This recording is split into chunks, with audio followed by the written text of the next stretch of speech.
Hallelujah. आप सबको जय मसीह की। परमेश्वर का धन्यवाद हो इस समय के लिए और इस जगह के लिए।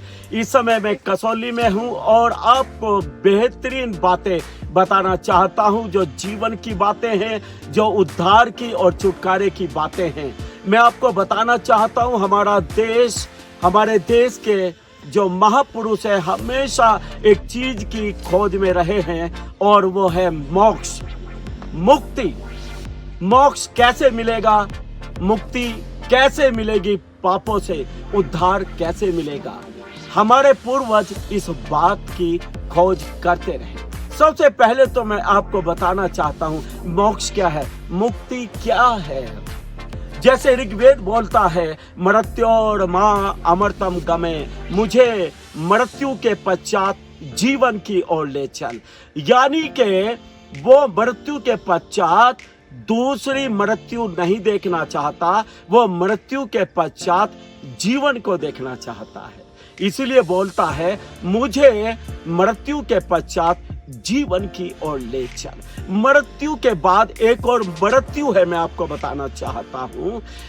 तो उस मृत्यु से बचकर जीवन में प्रवेश करना, उस मृत्यु से बचकर अपना अगला जीवन परमेश्वर के साथ बिताना, उसको बोलते हैं मोक्ष, उद्धार। लेकिन ये मृत्यु के पश्चात दूसरी मृत्यु क्यों आती है, उसके बारे में लिखा है, पाप की मजदूरी तो मौत है। क्योंकि मनुष्य ने पाप किया, इसलिए मौत के बाद उसको एक और मौत मिलेगी, और वो मौत है पाप की सजा, नरक की आग। मरने के बाद मनुष्य को उसके पापों की सजा मिलेगी, अर्थात उसको नरक में जाना पड़ेगा। और नरक के बारे में यीशु मसीह बोलता है, उसकी आग कभी नहीं बुझती।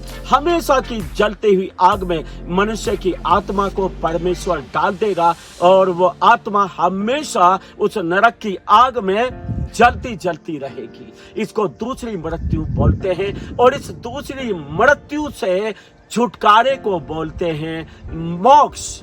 कि मृत्यु के बाद मृत्यु नहीं, मृत्यु से छुटकारा और जीवन को प्राप्त करना। तो ये कैसे एक व्यक्ति के लिए हो सकता है? बाइबल बोलती है, सबने पाप किया है तो सबको मृत्यु मिलेगी, अर्थात सबको पापों की सजा अर्थात नरक मिलेगा, क्योंकि सबने पाप किया है। लेकिन बाइबल बोलती है कि परमेश्वर का पुत्र यीशु मसीह इस जगत में आया और जगत के सारे लोगों के पापों को, चाहे वो हिंदू है, चाहे मुस्लिम है, चाहे सिख है, चाहे ईसाई है, सभी लोगों के पापों को अपने शरीर पर ले लिया और क्रूस पर मरकर उसने सारे जगत के लोगों का पापों का प्रायश्चित किया, अर्थात कीमत चुका दी। और बाइबल बोलती है, उसके लहू से हमें पापों की क्षमा मिली। जी हाँ, अगर कोई ये विश्वास करेगा कि प्रभु यीशु मसीह जो परमेश्वर का पुत्र है, मेरे लिए इस संसार में आया और मेरे पापों को लेकर क्रूस पर मरा, और उसके मरने से मेरे पापों का प्रायश्चित हुआ।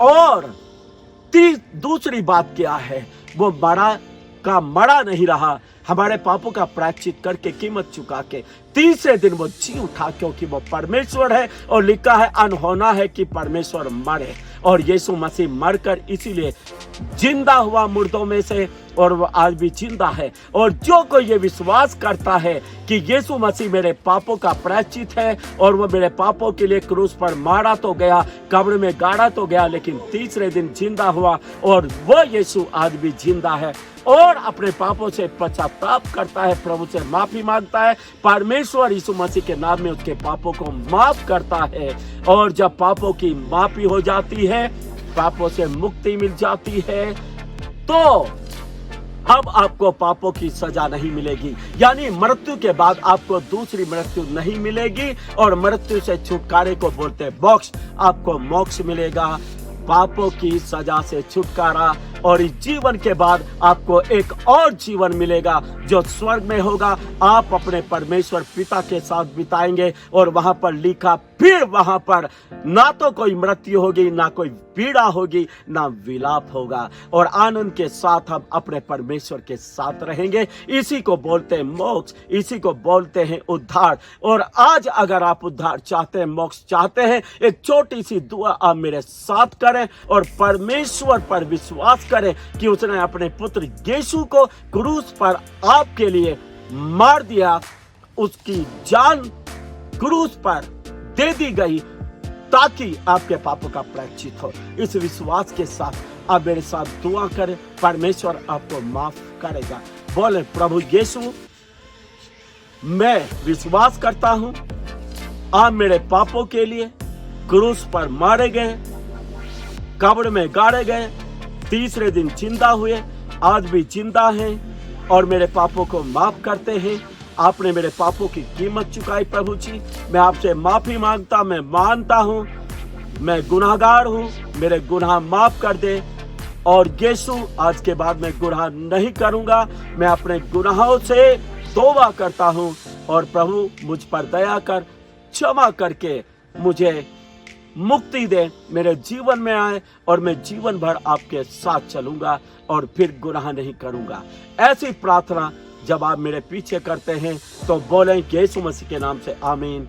आमीन कहते ही आपके पाप क्षमा हैं, आपको उद्धार मिल चुका, आपको गुनाहों की माफी मिल गई।